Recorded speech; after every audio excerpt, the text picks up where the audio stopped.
all right? Oh, yes, I'm fine. I'm fine. I just had to leave Daddy's room because they're running some more tests on him. How is he feeling? Oh, I think he's feeling better. Good. Dinah, I'm going to have to leave the hospital for a little bit. There's some business I have to take care of. You're going out on business now? I have to. Just can't wait. But what if Dr. Bauer comes out? You just tell him I'll be back as soon as I can. And you tell him I want to know everything about those tests. Okay.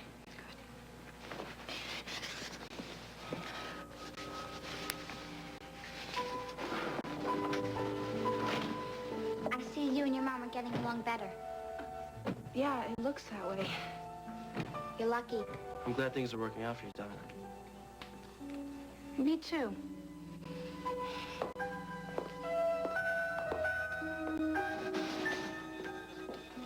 Go, Daddy. So, you broke up with Christine. Why? Thought you two were such good old friends. We still are friends. But that's all now. See, I've realized that I've got to get on with my life, with what I want now. Not what I wanted then. So, why are you telling me? What have I got to do with any of it? Are you mad at me? No. Then what's wrong? Nothing. I'm fine. And I will stay that way as long as you're not messing with my head. Look, I thought you'd be happy about what I'm... Excuse me. What are you doing here? Well, well, the man who tried to rearrange my face. I've come for Christine, of course. I warned you to stay away from Christine. Or else what?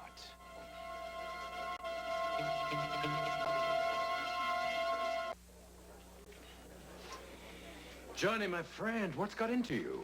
Christine doesn't want you anywhere near her. You stay away from her.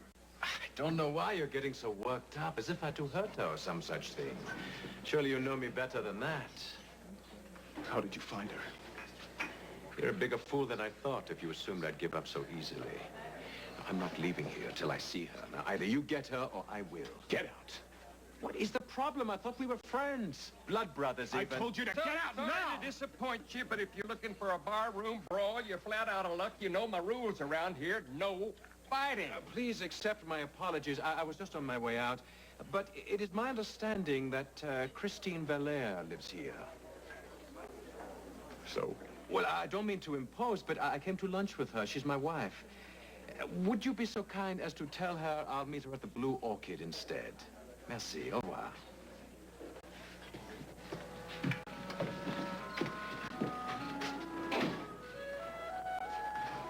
His wife? So what new information did you come up with on Valère? Not much. I asked a lot of people, a lot of questions, but nobody wants to talk about the man. In my profession, that's a bad sign. It either means there's nothing to be gotten on him, You're dreaming. or he's extremely dangerous. Well, keep digging until you find something. You can't go in there. Mr. Spaulding, I'm sorry. I told her you were in conference. That's all right, Maggie. I'll have to get back to you later, then, right? Vanessa, I have a very heavy schedule today. Now, if you'd like to make an appointment with my secretary... My father's in on the your way up- hospital. Why? He's had a serious heart attack. He may not live. I'm very sorry to hear that. Is there anything I can do? Yes, as a matter of fact, there is. Well, just name it. You can tell me why my father's so anxious to secure me a place on the Spaulding board. What did you do to provoke him? So, Mama, did the delivery men put all the supplies away? Oh, yeah, I made sure of that. Good. Can't wait to get back to the studio, get back to work. Excuse me, but don't you think you're going to have enough on your hands once the baby is born? Joshua, now we've talked about this before.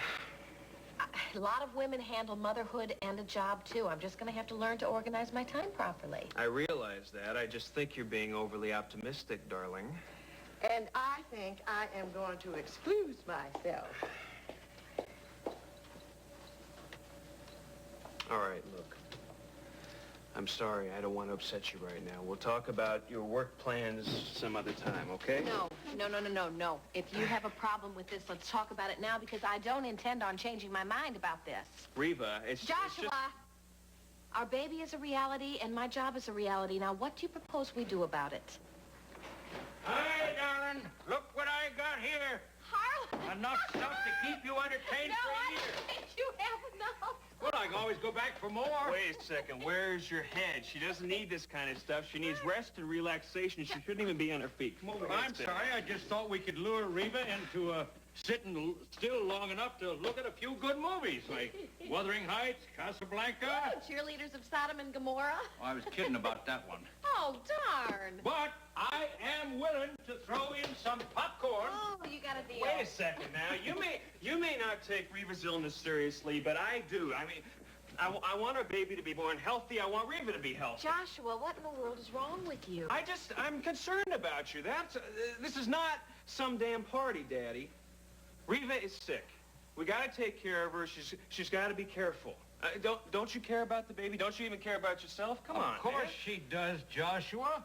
And the last thing she needs right now is you picking a half-baked argument with her. Excuse me, but what she needs is somebody to take care of her. Joshua, nobody cares about Reva more than I care about Reva.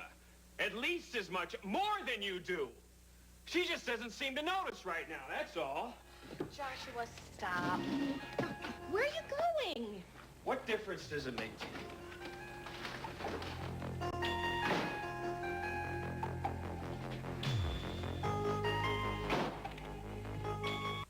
Oh, can you believe him? Can you believe how ridiculous he's being? He won't even let me lift a finger. Darling, Joshua's only trying to take care of you. If he didn't, the rest of us would. Oh, I know. He's just so damn pig-headed sometimes I could just kill him. But you still love him to death, don't you? Yeah. So do I. And I don't think either one of us is going to change. I doubt it. Come on. Let's sit down over here on the couch. And bring that grandbaby of mine with you. That's an order I'm happy to take. Are you all right? Yeah, I'm fine. I just wish Joshua was happier. I mean, if he were, then maybe he wouldn't be so hell-bent on keeping me at home. Oh, he'll be okay in time. Darling, you got to remember, he's just as frustrated as you are. He's trying to learn to sit behind a desk all day. I know, he's always liked being out in the field wildcatting. He still does. Yeah, he's his daddy's son, all right. Look how long it took me to get used to 4 walls and 9 to 5. I wish he were as flexible as you are. Oh, he is, and he's a lot smarter. He'll adjust. Yeah. You know, that's always what I've loved about you. What? Oh, you could be mad as hell at someone or something, and you don't hold a grudge. No, you let it go and you forgive. Wish Joshua could be more like that. Well, I've had a few more years practice, you know. Yeah, but you were never as bad as he is. I mean, when Joshua has a grudge, he holds on to it, and you better watch out, too. And that's the way he's being about my job. Well, if you just let him know how much your career means to you, how important it is, and how hard you work, I am sure he'll come around sooner or later. I know, it's the later that scares me. Well, don't let it. It ain't worth it. I know. It's so strange. I've wanted a future with Joshua for as long as I can remember. And now it's here, and it's scaring me to death. Darling, a word of advice from an old dog. Just take it one day at a time. The future has a way of sorting itself out. Oh, Harlan, I hope you're right. I love Joshua so much. And I don't know what I'd do if things didn't work out between the two of us. Sometimes I think I'd just die. No, you wouldn't. And you won't have to find out. Things are going to be just fine between you and Joshua. I'm sure of it. And now, I better go. You have to leave? What, no Sodom and Gomorrah? Well, No, I got to go and see about Henry. They're running some tests on him this morning. You need your rest. And we don't want to upset Joshua any more than he already is. Harlan? Hmm? Thank you.